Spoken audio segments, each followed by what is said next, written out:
in a bit more detail and provide a really, really good example of pattern interruption in your daily life that you have actually probably been a victim of.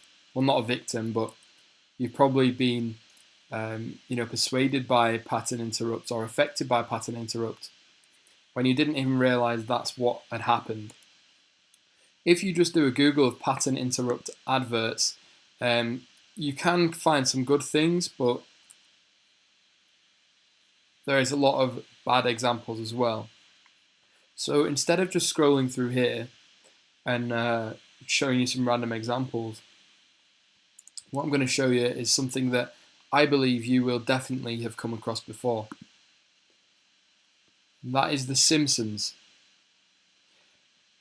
A lot of people wonder why The Simpsons are yellow, and probably even more people don't even question why they're yellow. They just accept that's how things are, that's how Matt Groening created them, and that is how they should and ought to be.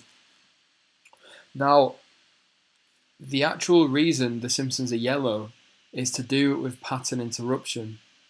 And if you do some research into this, the reason they are yellow is because the creator of The Simpsons wanted people to stop when you're flicking through channels, which is a common habit of many, many people, especially when The Simpsons first came out. We didn't have on demand, we didn't have TiVo, we didn't have fast forward and rewind live TV.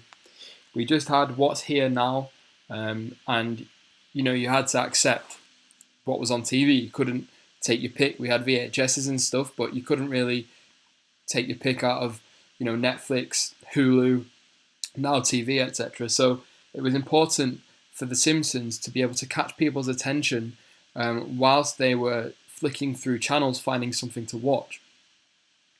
Now, what made The Simpsons different to not only a lot of other things on TV, but a lot of other cartoons, is that this was about a modern, normal day family, everyday family in the USA, but they were yellow.